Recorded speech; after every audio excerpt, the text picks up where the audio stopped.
This Sunday, the final days. Florida's looking very good. North Carolina's looking very good.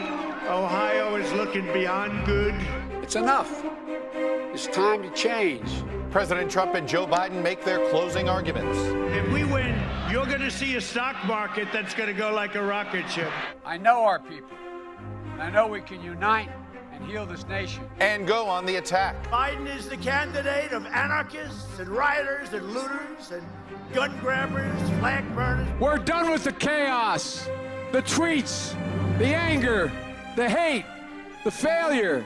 We refuse you to take any responsibility. The president seeking re-election during the worst COVID outbreak yet. It's killing me inside. I'm broken. I'm broken. And my colleagues are broken. With cases now approaching 100,000 a day. No matter how you look at it, it's not good news. Plus, our final NBC News Wall Street Journal poll just out on where the race stands with 48 hours to go.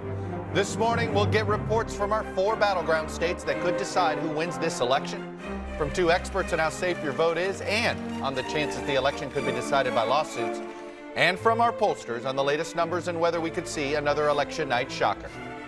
Joining me for Insight and Analysis are NBC News White House correspondent Kristen Welker, NBC News Capitol Hill correspondent Casey Hunt, Rich Lowry, editor of National Review, and former Democratic Senator of Missouri, Claire McCaskill.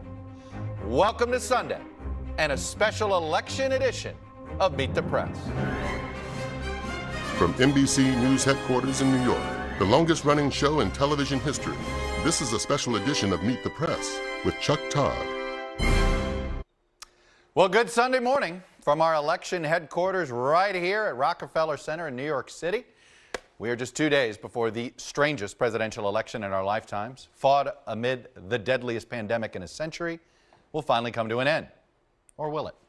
Yes, on Tuesday, millions will go to the polls either to re-elect President Trump or make him a one-term president in favor of Joe Biden.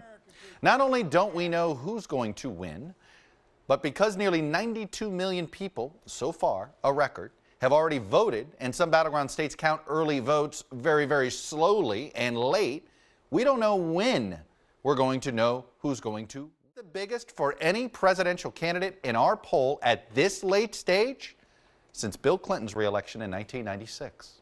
And for those of you with dreams or nightmares about a 2016 repeat, it is worth noting that our last poll 4 years ago showed Hillary Clinton with a shrinking 4-point lead. It was 44-40 on This Morning 4 years ago. That was down from a 10-point lead. And more importantly, Clinton's 44 number happening amid a coronavirus pandemic that has resulted in the U.S. in more than 9 million cases. It has taken 232,000 lives and counting so far.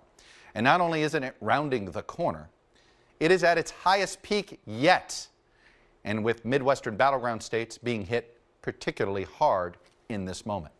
Yesterday, President Trump, Joe Biden, and their running mates were all across the battleground making their closing argument. The bordering state of Georgia, a state Democrats have carried just once in the past 9 presidential cycles, but where both parties, particularly in this last week, believe it's Biden that has the slight edge right now going into Election Day. Nearly 4 million votes have been cast so far in Georgia. It compares to just over 4 million votes that were cast all told 4 years ago. And the 538.com polling average has Biden up by just 1.5 points, and it makes Georgia a true toss-up state. It is where we find Blaine Alexander. She is in Atlanta, and really, it is about Atlanta turnout and the Atlanta suburbs. Congressman James Clyburn's endorsement that sent him on his way in South Carolina and on Super Tuesday wrapped up the nomination. There was President Trump's trip and photo op at St. John's Church on June 1st. And then the president's disastrous performance in the first debate. All 3 were seismic polling shifts that became durable after the shift. Now, if the president wins, it will largely be because he has a dedicated...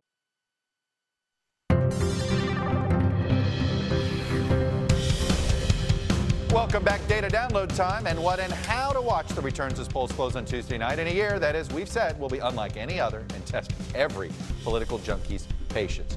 Look, the big show is going to start at 7 o'clock. That's when polls close in 6 states, including Georgia and in most of Florida.